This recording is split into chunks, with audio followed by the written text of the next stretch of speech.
ரஷ்ய அதிபர் புட்டினுடன் பிரதமர் நரேந்திர மோடி தொலைபேசியில் பேசியுள்ளார். அதில் இந்தியாவுக்கு வருகை தருமாறு புட்டினுக்கு மோடி அழைப்பு விடுத்துள்ளார். கூடுதல் விவரங்களை வழங்குகிறார் செய்தியாளர் ராஜகுமரன். வணக்கம், விவரங்களை நீங்க வழங்கலாம். பிரதமர் நரேந்திர மோடி ரஷ்ய அதிபர் புதினுடன் தொலைபேசி மூலமாக பேசியிருக்கின்றார். அந்த தகவலை தனது சமூக வலைதள பக்கத்திலே பிரதமர் பகிர்ந்திருக்கின்றார். அதிலும் குறிப்பாக புடின் அவர்களை குறிப்பிடும் பொழுது என்னுடைய இனிய நண்பர் என்ற ஒரு சொல்லாடலை பிரதமர் அவர்கள் பயன்படுத்தி இருக்கின்றார்.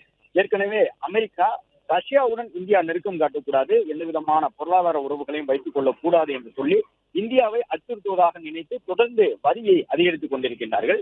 இந்த நிலையில்தான் இந்தியா தன்னுடைய வெளியுறவு கொள்கையை அமெரிக்காவின் நிர்பந்தத்திற்காக மாற்றிக்கொள்ளுமா என்ற ஒரு கேள்வி எழுந்த நிலையில் அதற்கான வாய்ப்பே இல்லை என்பதை உலக அரங்கிற்கு சொல்லக்கூடிய விதமாக பிரதமர் நரேந்திர மோடி இந்த தொலைபேசி உரையாடல் தொடர்பான பதிவுகளை மேற்கொண்டிருக்கின்றார். அது மட்டுமல்லாமல் உக்ரைன் தொடர்பாக சமீபத்தில் ஏற்பட்டிருக்கக்கூடிய முன்னேற்றங்கள் தொடர்பாக புதின் தெரிவித்த கருத்துகளுக்கு நான் நன்றி தெரிவித்தேன் என்றும் பிரதமர் கூறியிருக்கின்றார். ரஷ்யா மற்றும் உக்ரைன் இடையே தொடர்ந்து யுத்தம் நடைபெற்றுக் கொண்டிருக்கின்றது. ஆண்டுகளை கடந்து நடைபெறக்கூடிய அந்த யுத்தம் தொடர்பாக ஒரு சில முன்னேற்றம் ஏற்பட்டிருப்பதாகவும் அது தொடர்பாக புதின் கூறிய அந்த தகவலுக்கெல்லாம் நான் நன்றி தெரிவித்தேன் என்றும் குறிப்பிட்டிருக்கக்கூடிய பிரதமர் இந்தியா ரஷ்யா இடையிலான அந்த முன்னேற்றங்களை மீளாய்வு செய்தோம்.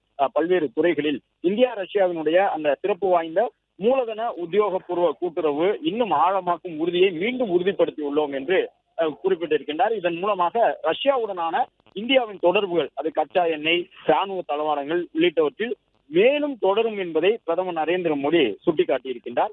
இந்த ஆண்டினுடைய பிற்பகுதியிலே புடின் அவர்கள் இந்தியாவிற்கு வர வேண்டும் என்றும் குறிப்பிட்டிருக்கின்றார். அதாவது புடினை இந்தியாவிற்கு அவர் அழைத்திருக்கின்றார். விரைவில் அவர் இந்த ஆண்டினுடைய இறுதியில் வரக்கூடும் என்ற ஒரு தகவலையும் பிரதமர் நரேந்திர மோடி பதிவு செய்திருக்கின்றார். இதில் மிகுந்த முக்கியத்துவம் வாய்ந்ததாக பார்க்கப்படுவது இந்தியா மற்றும் ரஷ்யா இடையிலான இருதரப்பு உறவை மேம்படுத்துவதற்கான பல்வேறு தொடர்புகள் குறித்து மேலும் அழுத்தமாக ஆலோசித்தோம் என்ற ஒரு கருத்தை சொல்லி இருக்கின்றார். அதன் அடிப்படையிலே இந்தியா ரஷ்யா இடையே பல்வேறு விதமான அந்த மூலதன உத்தியோகபூர்வமான கூட்டுறவை இன்னும் ஆழமாக்கக்கூடிய உறுதிகளை எடுத்திருக்கின்றோம் என்றும் பிரதமர் அவர்கள் பதிவு செய்திருக்கின்றார். எனவே ரஷ்யாவுடனான இந்தியாவின் தொடர்பு என்பது மேலும் மேலும் அதிகமாக இருக்கும் என்பதைத்தான் இந்த பதிவின் மூலமாக பிரதமர் அவர்கள் சுட்டிக்காட்டியிருக்கின்றார்.